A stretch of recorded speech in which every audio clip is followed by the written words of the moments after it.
Hello guys, আমরা এখন বিরিঞ্জা ভ্যালিতে। সকালে কি করতে আসছেন এখানে? সকালে আমরা হচ্ছে খিচুড়ি খেতে আসছি, ডিম খিচুড়ি। এটা কমপ্লিমেন্টারি খুব সম্ভবত, আমি জানি না এটা আসলে কোনো প্যাকেজের মধ্যে পড়ে কিনা।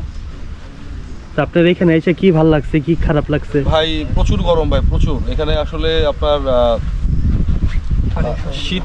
শীতে আপনার হচ্ছে চলে এভারেজ, বাট গরমে আমি বলবো না। দিনের বেলা ফাটানো গরম আর রাত্রেবেলা হচ্ছে ফাটানো শীত। আর এখানে মেন সমস্যা হচ্ছে পানির যে ব্যাপারটা, খুব বাজে অবস্থা। এক বালতি পানি 25 লিটার হচ্ছে 100 টাকা, যেটা হচ্ছে খুব প্যাথেটিক।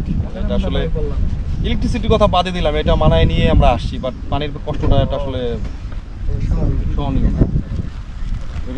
আমাদের ভাই খাবার নিয়ে আসছে, সকালবেলার খিচুড়ি। রফিকুল ভাই না রফিকুল না, ইব্রাহিম ভাই ওই রিসোর্টে। আচ্ছা, তুমি আসলে খারাপ, সরি কালকে যে ঘুমটা ভেঙে দিয়েছেন ভাই, হ্যাঁ ভাই আসলে এসব হৃদয় ব্যাতস।